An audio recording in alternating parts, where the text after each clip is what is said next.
ka vela bom mi kayang che sana niye in hladin kalo mi kayang che ka giving latli lat ka dilove temte ato pen khat poni masi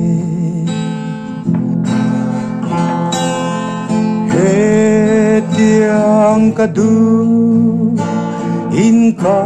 trong trai ngai lo mi kayang che ka kong ka thang du trin tu na ero mi kayang che ka lom twin lau na ma se cha po vinh ne kha thei gil lang che i thei na in min nem tu nu po ang mi kayang che kong